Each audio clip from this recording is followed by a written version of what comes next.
Bienvenidos a todos. Es una alegría tener a personas con nosotros visitando desde lejos y desde más cerca. Y estáis muy bienvenidos. Y también a los que están viendo la emisión de este culto por internet.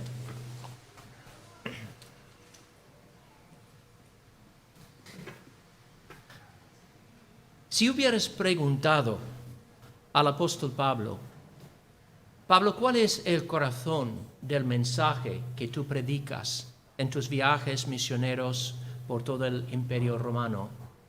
¿Cómo te hubiera contestado Pablo?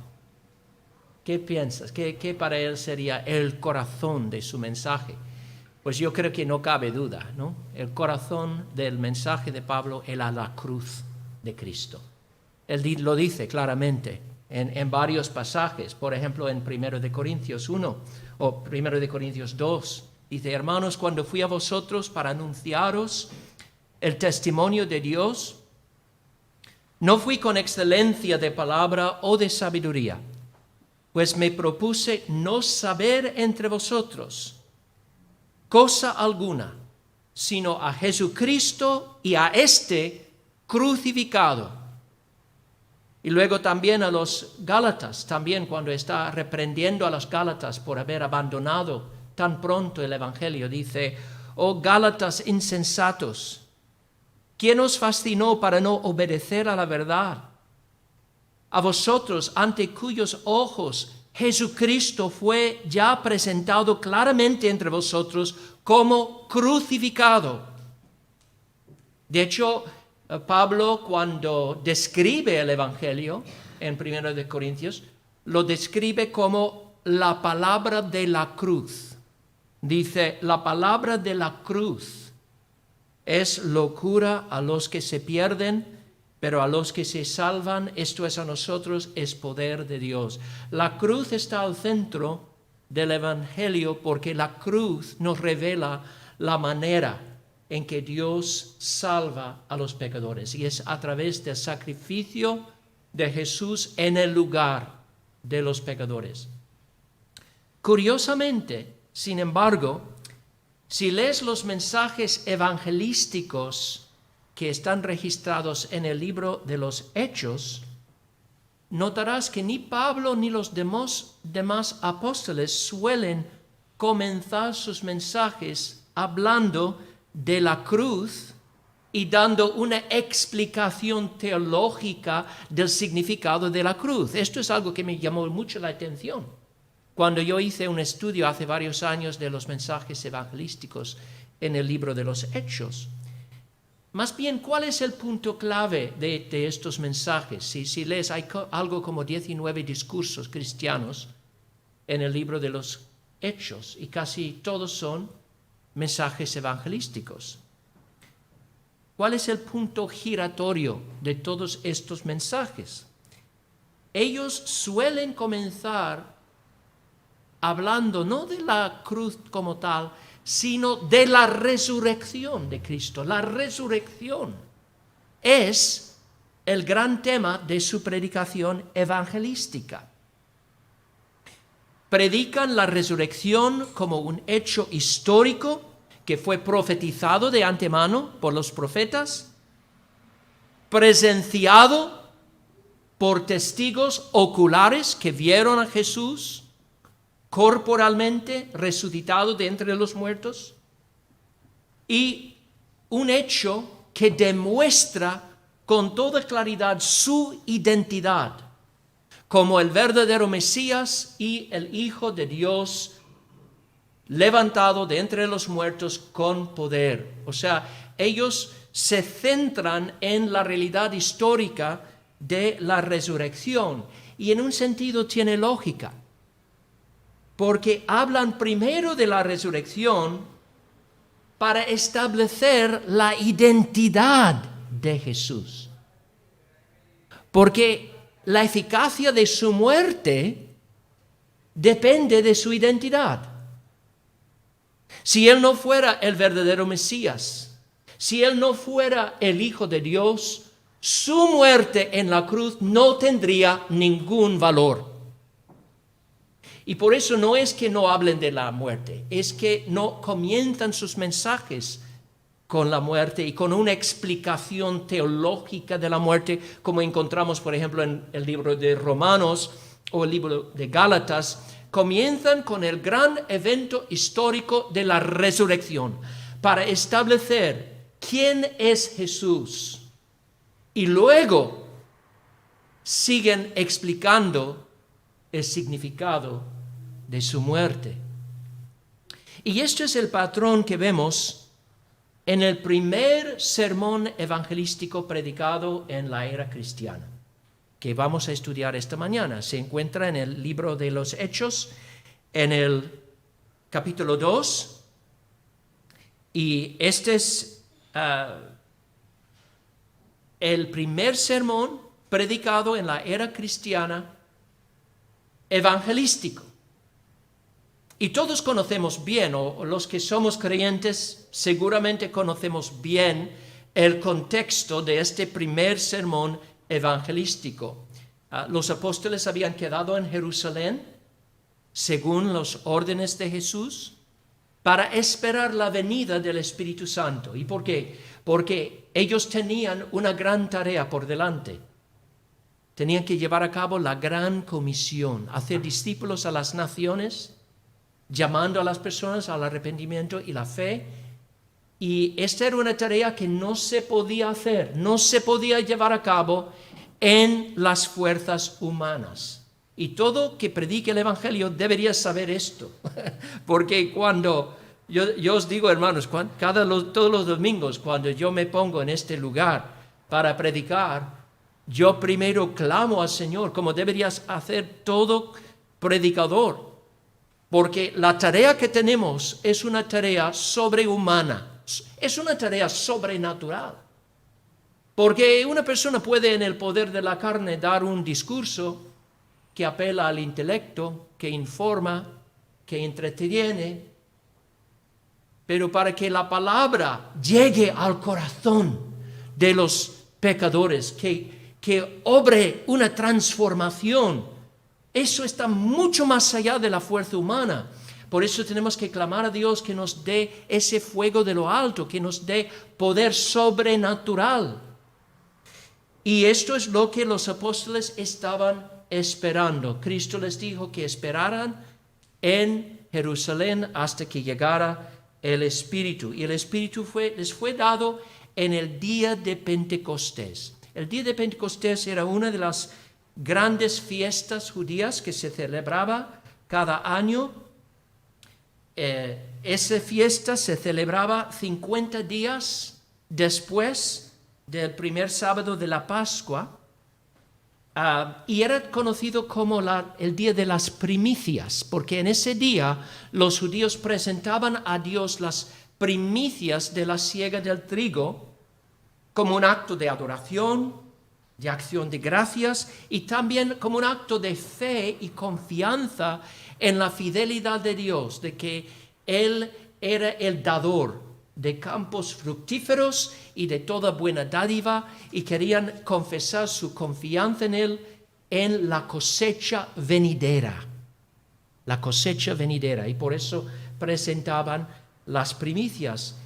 Y parece que Dios escogió el día de Pentecostés como el día para derramar de su Espíritu sobre la iglesia, porque desde el principio Él había establecido esta fiesta como un cuadro profético de la obra que Él mismo haría en los últimos días, cuando como fruto de la muerte de Cristo, Él le daría a Cristo como un galardón una cosecha de almas redimidas de cada lengua, raza, tribu, nación.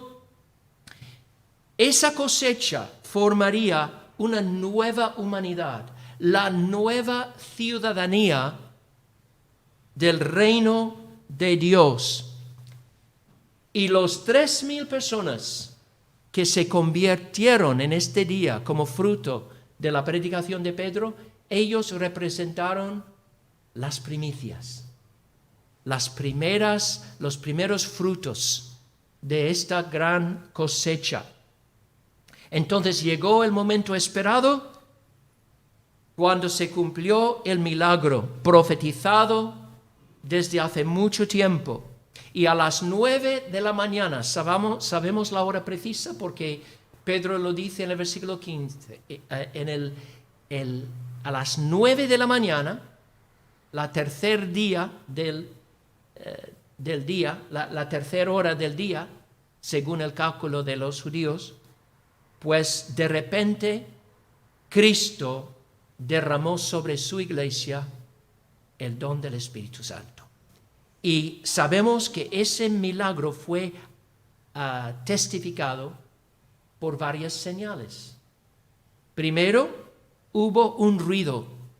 La Reina Valera dice un estruendo, como de un viento recio que soplaba. ¿Alguna vez has estado en la carretera conduciendo un coche a las 120 kilómetros y alguien de repente abre la ventanilla trasera y ahí oyes todo el estruendo del viento soplando sobre el coche, ¿no? Pues algo parecido ocurrió, que de repente hubo un estruendo y el sonido llenó la casa y aparentemente fue suficientemente fuerte que atrajo la atención de muchos en el barrio. Y la gente fueron corriendo para ver qué es este sonido, qué pasa aquí. En segundo lugar, se les aparecieron a los discípulos lo que parecía lenguas de fuego, repartidas y asentadas sobre las cabezas de cada uno de los discípulos. Imaginad, 120 discípulos en el aposento alto y sobre la cabeza de cada uno había como una pequeña llama de fuego. Y sabemos que el Espíritu Santo, una de las imágenes que la Biblia nos da con frecuencia de la santidad de Dios, es la imagen de fuego, porque el fuego purifica, el fuego perfecciona. Por ejemplo, el oro en un crisol, el fuego quita toda la basura, todas las impurezas, para que el oro brille. Entonces el Espíritu Santo se compara a fuego. Y en tercer lugar, los discípulos comenzaron a hablar en otras lenguas, según el Espíritu les daba que hablasen. Y como vemos en los versículos que siguen, esas lenguas no eran meros balbuceos de niños, ni tampoco eran lenguas angélicas, extáticas, como dicen algunos. Eran sencillamente lenguas humanas, lenguas conocidas, lenguas que hoy en día tenemos el chino, el francés, el portugués. Todas las lenguas no son lenguas normales y cotidianos. Pues de repente los discípulos que estaban en el aposento alto empezaban a adorar a Dios y a alabar a Dios, pero en diversas lenguas. Y los judíos que eran de otras naciones, que estaban ahí en Jerusalén para la fiesta de la Pascua, que eran de diversas naciones, ellos reconocieron esas lenguas como las lenguas que se hablaban en sus propias naciones. Dice el texto que había un gran número de personas de diversas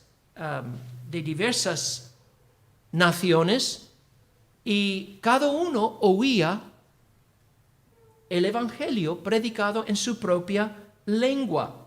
Y algunos piensan o sugieren que quizá era un milagro de audición, que a lo mejor los apóstoles siguieron alabando a Dios y adorando a Dios en hebreo, pero cada uno oía esa alabanza en su propio idioma. Yo personalmente no acepto esta idea, primero, porque el texto no lo dice, no habla de un milagro de audición. Dice claramente que ellos empezaron a hablar en otras lenguas. Yo creo que fue un milagro muy parecido a lo que pasó en la Torre de Babel, cuando Dios dividió las lenguas y de repente las personas empezaban a hablar en diversas lenguas que no habían estudiado ni aprendido jamás. Así es el poder de Dios. Y empezaban a hablar en otras lenguas. La diferencia es que este milagro representa la inversa de lo que pasó en Babel. Porque lo que hizo en Babel, cuando Dios juzgó a la humanidad y dividió las lenguas, el resultado fue confusión. La gente quedaba confundida, no entendía nada de lo que se decían los unos a los otros. Pero el resultado de este milagro es comprensión.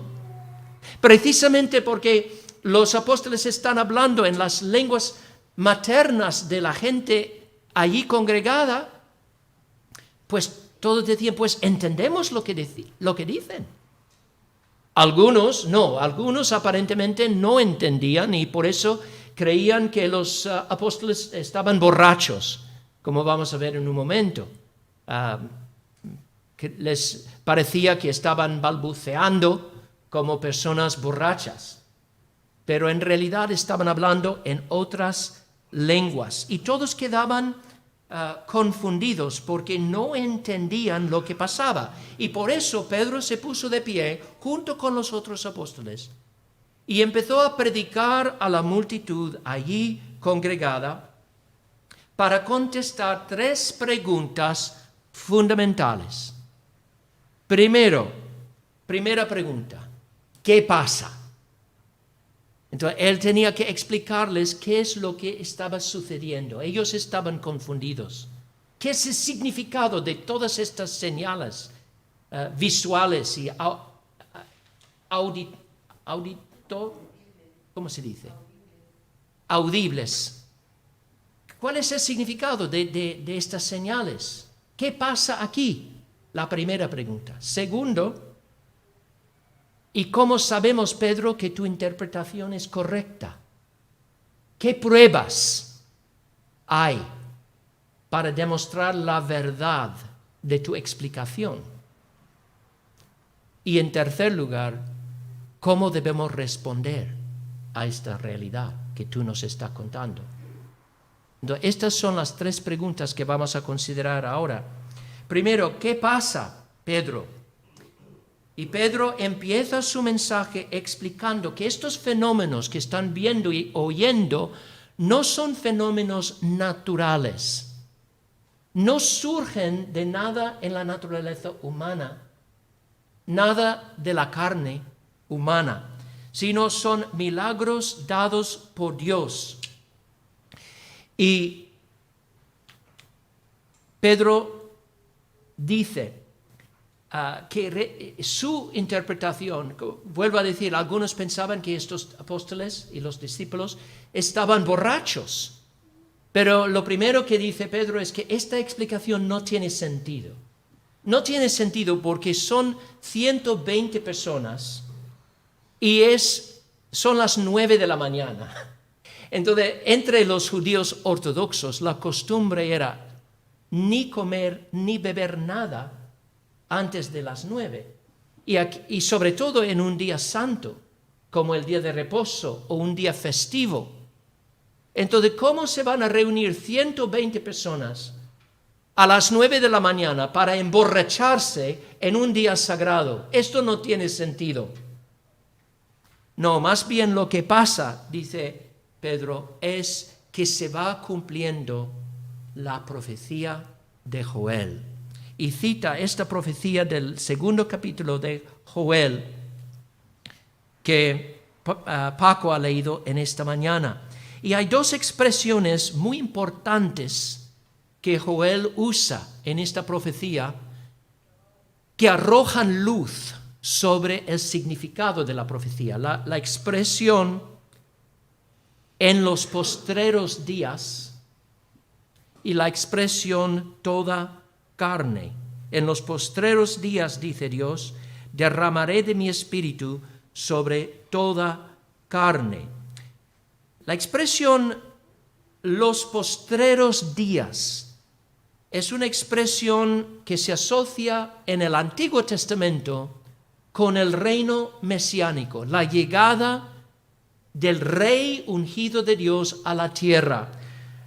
¿Sabéis cuál era la visión que tenían los profetas de la historia? Ellos entendían muy bien que la raza humana era una raza caída, que una cosa terrible ocurrió al principio de la historia cuando Adán y Eva se rebelaron contra su Creador, desobedecieron su mandamiento respecto al árbol del conocimiento del bien y del mal, tomaron del fruto prohibido y como fruto de este acto de rebelión, ellos mismos fueron juzgados por Dios, fueron expulsados del huerto de jardín y obligados a vivir una vida difícil, dura, fuera del paraíso. Pero no solo eso, toda la humanidad en Adán cayó en el pecado, cayó bajo el poder del pecado.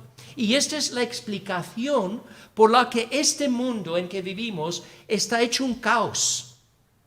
Porque los hombres por naturaleza nacen en Adán y nacen como esclavos del pecado, inclinados a todo mal, culpables delante de Dios, separados de Dios.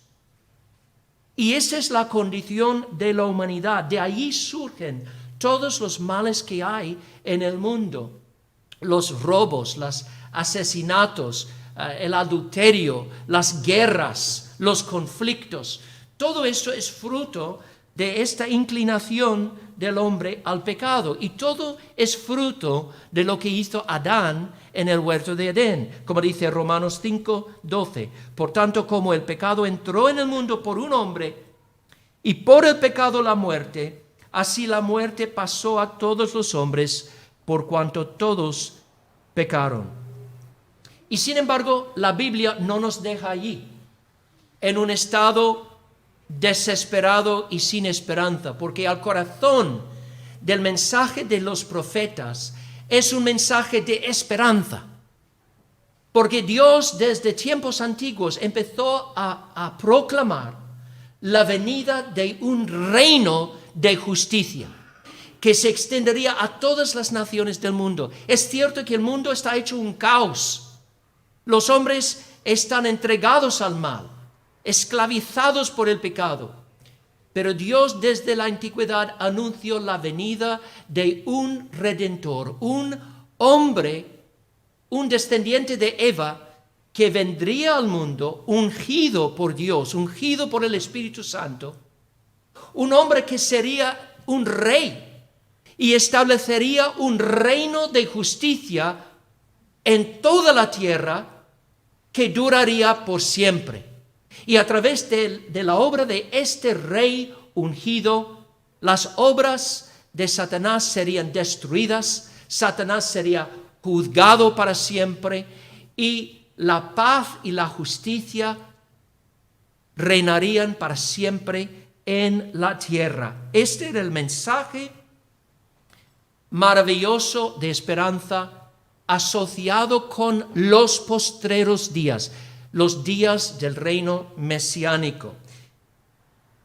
Y ahora bien, Joel revela en su profecía algo maravilloso sobre la inauguración de este reino. ¿Cómo se inaugurará el reino mesiánico? Y dice Joel, se inaugurará por medio del derramamiento del Espíritu Santo sobre toda carne. O sea, junto con la llegada del Mesías, cuando el Mesías tome su asiento sobre el trono de David, pues se derramará sobre todas las naciones, toda carne, es decir, toda carne humana, todos los pueblos de la tierra, el Espíritu de Dios. En el Antiguo Testamento, el Espíritu sí obraba. Sabemos esto porque había creyentes en el Antiguo Testamento y nadie cree, aparte del Espíritu Santo obrando en su corazón. Entonces el Espíritu obraba. Pero la obra del Espíritu era una obra muy limitada por varias razones. Primero, porque Dios había escogido a un solo pueblo, una sola familia, de todas las familias de la tierra, para ser su pueblo especial. Y la obra del Espíritu era bastante limitado a esa nación, a ese pueblo favorecido. Pero incluso entre este pueblo, la obra del Espíritu no se extendía a todos los que estaban en la nación. Se limitaba a determinados individuos que eran favorecidos por Dios y sobre todo los que Dios llamaba para ejercitar ciertas funciones y llevar a cabo ciertos ministerios entre el pueblo, como el ministerio de rey o el ministerio de profeta. Leemos, por ejemplo, acerca de Moisés, que cuando Dios llamó a Moisés para liderar al pueblo de Dios y sacarlos de Egipto y servir como profeta y como mediador del antiguo pacto, pues para llevar a cabo esta tarea, Dios le ungió, le dio al Espíritu Santo. Y después, en Números 11, cuando Dios levanta a 70 varones para servir juntamente con Moisés en el liderazgo del pueblo, dice Dios lo siguiente: tomaré del Espíritu que está en ti y pondré en ellos, y llevarán contigo la carga del pueblo, y no la llevarás tú solo. Más adelante en ese capítulo, cuando el Espíritu viene sobre estos hombres, estos 70 varones, leemos que ellos profetizaron y clamaron. O sea, la unción del Espíritu se manifestó de esta manera. Empezaron a profetizar. Y había 2 hombres en particulares que se mencionan en Números 11, Eldad y Medad, que empezaron a profetizar entre el pueblo. Y alguien creía que eso no está bien, porque eso está cambiando el enfoque de Moisés y puede que haya una rivalidad entre Moisés y los otros profetas y Moisés tiene que prohibir eso. Pues, ¿cómo respondió Moisés? Dijo: ¿tienes tú celo por mí? Ojalá todo el pueblo de Jehová fuese profeta y que Jehová pusiera su espíritu sobre ellos. Entonces la obra del Espíritu era una obra limitada, pero la diferencia bajo el nuevo pacto, según la profecía de Joel, es que Dios va a poner sobre todo el pueblo de Dios su Espíritu. Va a capacitar a todos a ministrar en la esfera del Espíritu. Y esto es una cosa increíble. Esto es lo que va a pasar en los postreros días, dice Joel. Dios va a derramar de su Espíritu sobre toda la humanidad. Su obra no será limitada a una sola nación o un grupo élite dentro de la nación, sino será derramada sobre todas las naciones, y todos los que reciben el mensaje del Evangelio serán ungidos con el Espíritu Santo para poder ministrar en el nombre de Cristo unos a otros y para poder proclamar la verdad del Evangelio.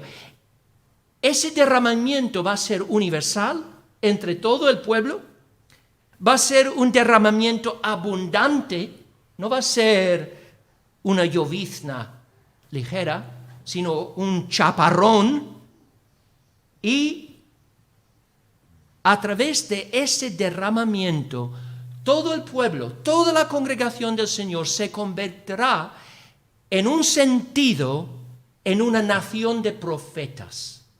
Pero con eso, cuidado, no estoy diciendo que todos los cristianos vayan a recibir revelaciones nuevas, sino van a participar en el ministerio profético de la iglesia en este sentido, de que van a ser capacitados por el Espíritu de Dios para proclamar a sus amigos, sus vecinos, sus compañeros de trabajo, a la gente a su alrededor, las buenas nuevas en Cristo. Y es así como entendió esta profecía los reformadores como Calvino y Lutero. Lutero decía que realmente lo que Joel está diciendo es que el conocimiento de Dios será universal entre el pueblo de Dios. Y ese conocimiento de Dios por medio de Cristo es un conocimiento que el Espíritu Santo, dice Lutero, enciende y hace arder mediante la palabra del Evangelio. O sea, la verdad del Evangelio va a arder en el corazón de todo el pueblo. Y por eso el pueblo de Dios no va a poder callarse. Os digo con toda claridad, si tú has nacido de nuevo, eso se manifestará en tu disposición de hablar a los demás acerca de Cristo. Y si te avergüenzas de Cristo, cuidado, Cristo te advierte, Él se avergonzará de ti en el día final. Una de las evidencias de un nuevo nacimiento es que alguien no puede callarse. Cuando ve la condición del mundo a su alrededor, cuando ve a la gente perdida, hay un ardor, hay un deseo de poder transmitir la buena nueva, las buenas noticias de que hay un Salvador, hay una esperanza para los que confían en Cristo.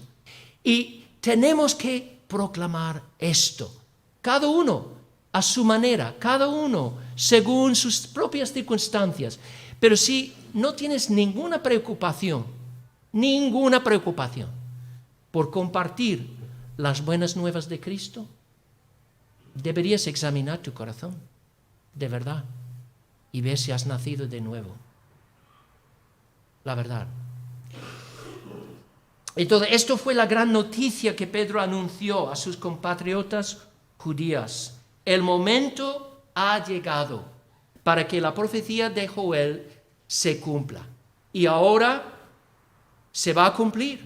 El Espíritu ha sido derramado del cielo y el reino mesiánico ha comenzado. Los días gloriosos profetizados de antemano ya han comenzado. Y eso nos lleva a la segunda pregunta. ¿Cómo sabemos, Pedro? ¿Cómo sabemos que lo que tú dices es cierto y que tu interpretación de estas señales es la correcta? Y la respuesta para responder a esta segunda pregunta, Pedro les da a sus oyentes 4 pruebas. 4 pruebas de que en realidad los postreros días han comenzado ya. El reino mesiánico ha sido establecido ya. Y que Cristo es aquel Rey esperado que está ya reinando. ¿Cuáles son las pruebas? Primera prueba, Jesús mismo. Pedro les dice, mirad, vosotros sabéis todo lo que ha pasado con Jesús.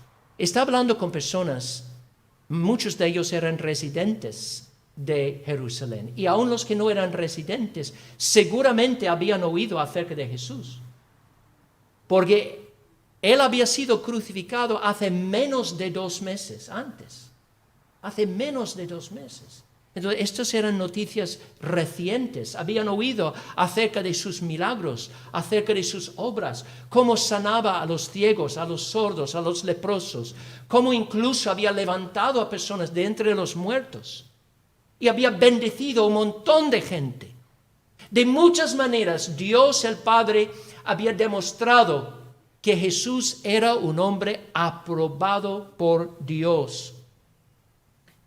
También seguramente habían oído la historia oficial de los judíos acerca de la desaparición de su cuerpo, de la tumba. Todos sabían que el cuerpo había desaparecido.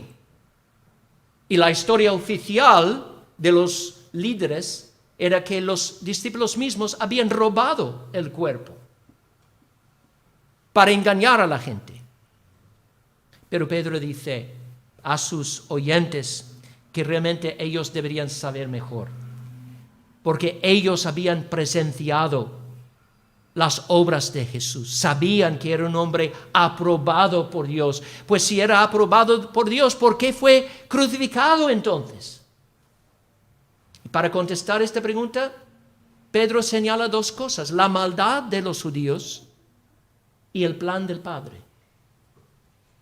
Sí, fue crucificado porque vuestros líderes le crucificaron con manos de inicuos, tenían celos de él, tenían envidia de su popularidad, le odiaban y por eso le crucificaron injustamente. Pero lo hicieron solamente, como que dice Pedro aquí, le hicieron solamente porque Cristo fue entregado por el determinado consejo y anticipado conocimiento de Dios. Si fue crucificado es porque Dios tenía un plan que llevar a cabo. Y ese plan incluía la muerte de Cristo. Pero luego dice, el cual Dios levantó, sueltos los dolores de la muerte, por cuanto era imposible que fuese retenido por ella. En otras palabras, Pedro está diciendo, aunque Cristo fue crucificado, no podía permanecer muerto. Era imposible que la muerte le retuviera, y la implicación es por su propia inocencia y pureza y su carácter inmaculada. Entonces, aunque Pedro no entra aquí en una explicación detallada de la expiación de la cruz, de cómo la obra de Cristo en la cruz funciona, no hay una explicación detallada aquí de la obra de Cristo, pero es implícito, porque dice, la muerte no pudo retener a Jesús. ¿Y por qué no pudo retener a él? Por su justicia. Porque él murió no por sus propios pecados, sino por los pecados de su pueblo. Murió el justo en el lugar de los injustos. Entonces la teología de la cruz está allí, en semilla, en forma de semilla, y Pablo expandirá y explicará mejor esta teología. Pero ahora Pedro está estableciendo la autoridad de Jesús, la identidad de Jesús. Y la primera prueba es Jesús mismo, su vida, su muerte y su resurrección. La segunda prueba que usa es el testimonio de David en el Antiguo Testamento y cita el Salmo 16. Quiere que sus compatriotas reconocen que en este Salmo, que parece una autodescripción de David, David está expresando lo que parece ser su propia expectativa en cuanto al futuro, y sin embargo hay lenguaje en este Salmo que no se cumple, no se puede considerar cumplido en David mismo. Vamos a ver en el Salmo 16 y el versículo 25. Perdón. A ver, estoy confundido porque he escrito mal el texto. En fin, no voy a ir al texto. Lo que pasa es que en este texto, David dice que en cuanto a su propia muerte, él está esperando ser liberado del poder de la muerte. Dice que no vas a permitir que quede en el Hades, como dice aquí en Hechos 2, dice,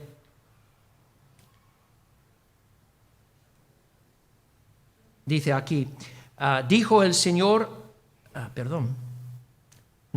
en el versículo 25. Sí. Vamos ahora veo la cita, Salmo 16, 8 al 11. Vamos a volver a Salmo 16. Perdona. Vamos a leer del Salmo 16. Dice en el versículo 8, a Jehová he puesto siempre delante de mí, porque está a mi diestra, no seré conmovido. Se alegró por tanto mi corazón y se gozó mi alma, mi carne también reposará confiadamente, porque no dejarás mi alma en el Seol. La palabra Seol en hebreo a veces se refiere a la tumba, al sepulcro, el lugar de los muertos. A veces se refiere al lugar a donde van los espíritus de los malos. Y vemos esto, por ejemplo, en la parábola del rico y Lázaro, donde el rico levanta sus ojos en el Hades. Hades es la forma griega de Seol. Pero aquí, cuando dice David, dice, no dejarás mi alma en Seol, en un sentido, esto podría ser aplicado a David, porque David podría decir, yo espero que el Señor me redima de la muerte, que no permaneceré para siempre bajo el poder de la muerte. Pero fijaos en las siguientes palabras. Ni permitirás que tu santo vea corrupción. Y es con gran dificultad que se pueda aplicar esto a David. Porque la verdad es que David no solo murió, sino que también su cuerpo se descompuso. Y cuando Pedro está predicando ahora en el primer siglo, lleva siglos y siglos, David en la tumba. Su cuerpo se ha deshecho, seguramente eran meras cenizas o huesos y nada más. Entonces, Pedro ve correctamente que esta profecía tiene que ser una profecía mesiánica, que las palabras no se cumplen perfectamente en la vida de David, aunque hay paralelos, se puede decir que hay ciertas cosas que sí parecen aplicarse a David, o podrían aplicarse a David, pero no todo puede aplicarse literalmente, perfectamente a David. Entonces Pedro reconoce que cuando Dios inspiró esa profecía, ese salmo, que hay un sentido más pleno de estas palabras, que realmente estas palabras solo llegan a su cabal cumplimiento en la persona de Jesús. En la persona de Jesús, porque Él es el único que jamás ha visto corrupción. Bueno, podemos hablar de Enoc, etcétera, pero es que Enoc pasó a la gloria sin morir, precisamente porque era creyente y estaba en Cristo. Pero Cristo, su cuerpo no se descompuso. Su cuerpo fue resucitado de entre los muertos. Entonces, señala primero a la persona de Jesús, señala el testimonio de David y en tercer lugar, señala el testimonio de los apóstoles mismos. Dice en el versículo 31, dice el versículo 32, a este Jesús resucitó Dios, de lo cual todos nosotros somos testigos. Y los todos nosotros realmente se refieren a todos los 120, y en particular los apóstoles, que fueron escogidos por Cristo para ser sus representantes personales en la tierra. Ellos presenciaron todo, presenciaron su vida, su muerte y también su resurrección. Y era obvio que ellos no tenían ninguna razón para mentir. ¿Qué iban a ganar mintiendo? No iban a llegar a ser oficiales en el gobierno romano.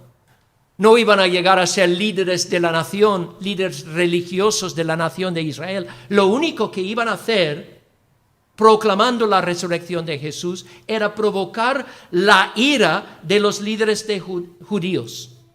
Y seguramente serían matados por ese testimonio. O sea, no había ningún motivo para mentir.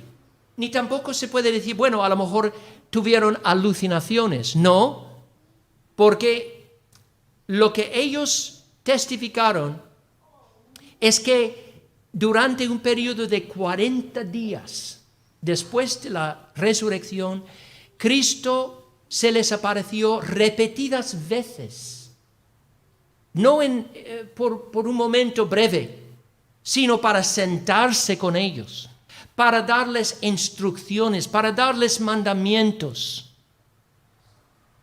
En el primer capítulo de Hechos leemos que después de su resurrección, Jesús se presentó vivo a los apóstoles con muchas pruebas indubitables, apareciéndoles durante 40 días y hablándoles acerca del reino de Dios. Tal clase de aparición no puede ser atribuida a una alucinación. ¿Cómo podría una mera alucinación transmitir enseñanza y la misma enseñanza a un grupo de hombres? Imposible. Ellos dieron testimonio de cómo habían incluso desayunado con Cristo al lado del mar de Galilea, cómo Él había comido pescado y un panal de miel en su presencia, como uno de su número había palpado su cuerpo y las llagas en sus manos y sus pies. El testimonio era un testimonio claro y imposible de refutar, porque no tenían ningún motivo para mentir. Esta es la tercera prueba. Y la última prueba que Pedro señala es la presencia y el poder del Espíritu Santo con la iglesia. Y de esto ya he hablado y era una prueba que no se puede negar. Dice en el versículo 33, así que exaltado por la diestra de Dios y habiendo recibido del Padre la promesa del Espíritu Santo, ha derramado esto que vosotros veis y oís. Porque David no subió a los cielos, pero él mismo dice, y cita otra vez una profecía de David, dijo el Señor a mi Señor, siéntate a mi diestra hasta que ponga a tus enemigos por estrado de tus pies. Sepa pues ciertísimamente toda la casa de Israel que a este Jesús, a quien vosotros crucificasteis, Dios le ha hecho Señor y Salvador. Pedro deja bien claro que la resurrección de Jesús realmente fue un mero paso para alcanzar un fin. Jesús no resucitó para permanecer corporalmente con los discípulos en la tierra. Resucitó como un paso para el fin de ser entronizado en el cielo a la diestra del Padre, para ascender al lugar de suprema autoridad, para ser recibido arriba, como dice en el primer capítulo de Hechos. Esto es lo que ha pasado, dice Pedro. Esto es lo que ha pasado con Jesús. No solo ha resucitado, Él ha ascendido al lugar de suprema autoridad y allí ha recibido del Padre la autoridad para derramar sobre su iglesia al Espíritu Santo, y la evidencia es todo lo que veis y todo lo que oís. Entonces aquí hay cuatro pruebas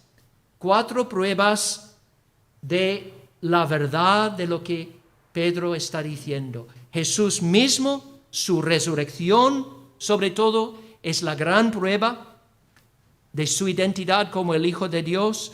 El testimonio del Antiguo Testamento, del rey David, es otra prueba, otra gran prueba. El testimonio de los apóstoles mismos como testigos oculares. Y finalmente, la presencia y el poder del Espíritu Santo con la iglesia. Todos estos testigos dicen lo mismo. Cristo vive. Cristo ha ascendido a la gloria celestial. Y es una maravilla. Cuando el Verbo eterno de Dios entró en el mundo por medio de la encarnación, unió su naturaleza divina con una naturaleza humana. Y nació en este mundo como un bebé en Belén. Pero cuando Cristo ascendió al cielo, llevó esa misma naturaleza consigo a la gloria celestial.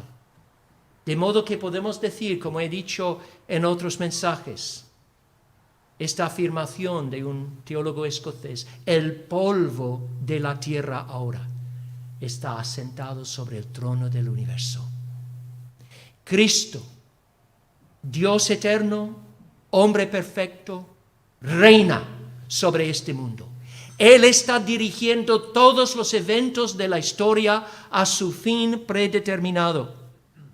Y los judíos no podían negar la evidencia de sus propios ojos y sus propios oídos, por lo cual solo quedaba una pregunta más: ¿cómo debemos responder? ¿Cómo debemos responder a esta verdad? Y Dios mediante, quiero entrar en detalle la semana que viene, hablando sobre la respuesta a este mensaje evangelístico. Pero ahora solo quiero resumir la respuesta en 3 palabras, 3 verbos: saber, arrepentirse y creer. Saber, arrepentirse y creer.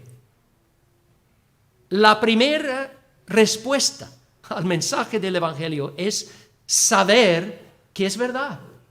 En otras palabras, tenemos que dar por cierto la verdad de lo que dice Pedro. Como dice en el versículo 36, sepa pues, sepa ciertísimamente toda la casa de Israel que a este Jesús, a quien vosotros crucificasteis, Dios le ha hecho Señor y Cristo.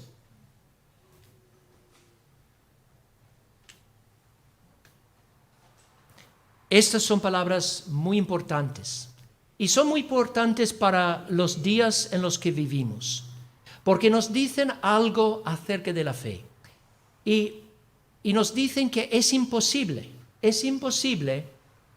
que las personas realmente lleguen al arrepentimiento y a la confianza en Jesús si no dan por cierto la verdad objetiva del Evangelio, como la verdad divina, la verdad revelada por Dios.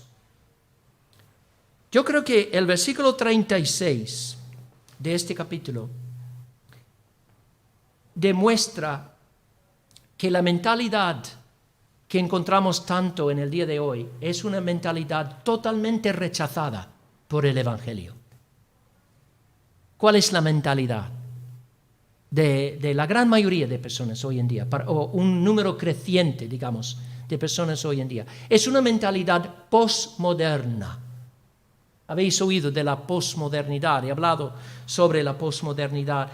¿Qué significa la posmodernidad? ¿Cuál es la característica principal de una cultura posmoderna? Es el rechazo de la verdad, de la misma existencia de la verdad.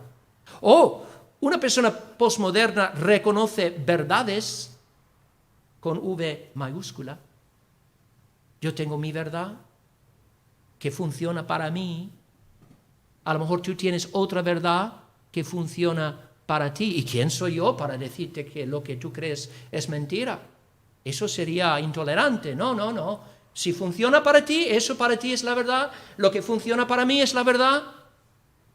Pero ¿entendéis lo que esto implica? Un rechazo de la verdad con V mayúscula.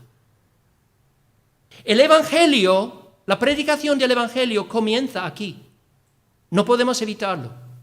Existe la verdad.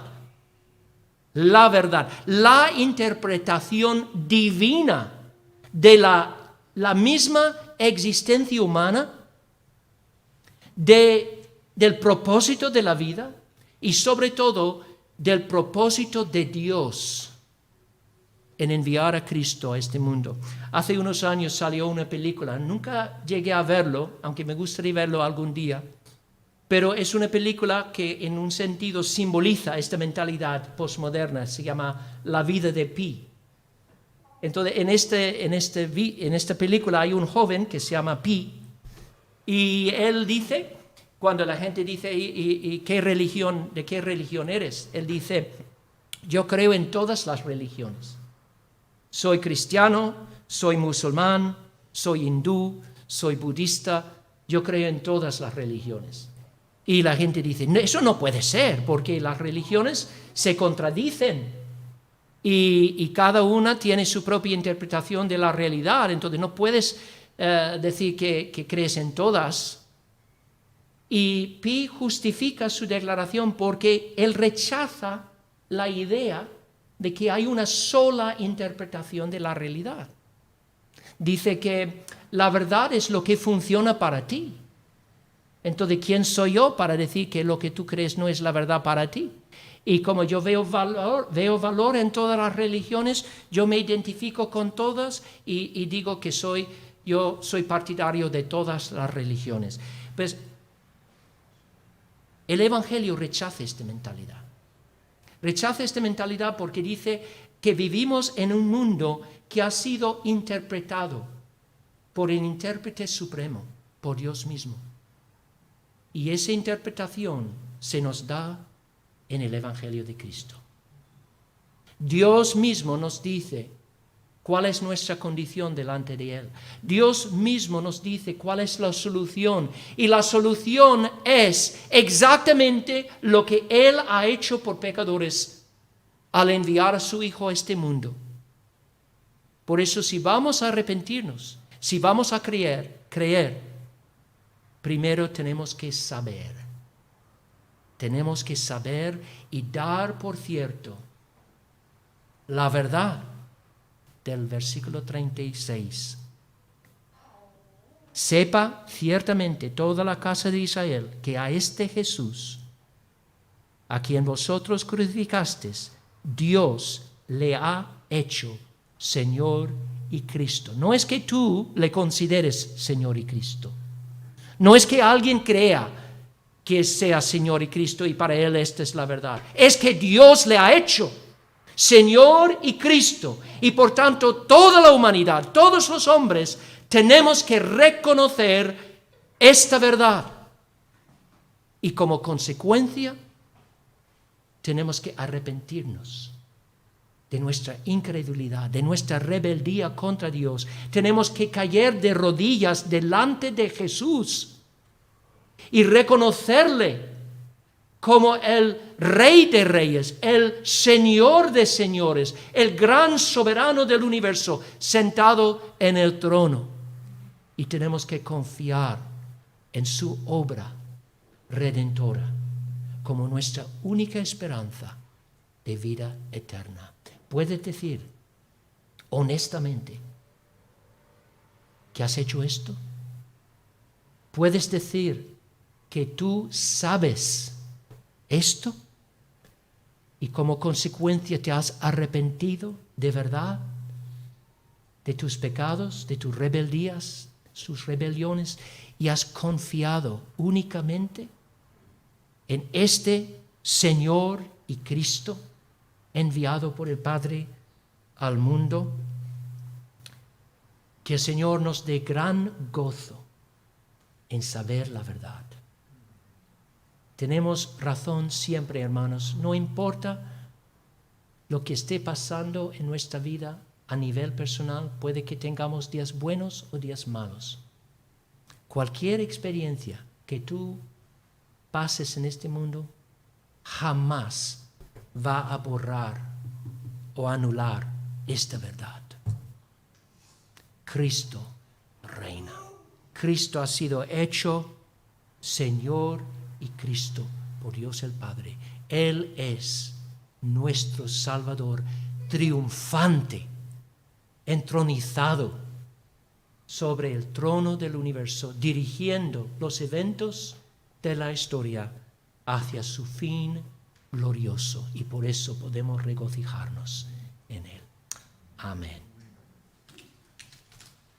Vamos a orar. Señor, te damos gracias por este pasaje y te pido que estas verdades puedan alegrar nuestros corazones y pueden llenarnos de consuelo y también con valentía para poder dar testimonio de nuestra fe a los demás. Gracias por el privilegio, Señor, que tenemos de vivir para Cristo en este mundo y para glorificarle con nuestras vidas.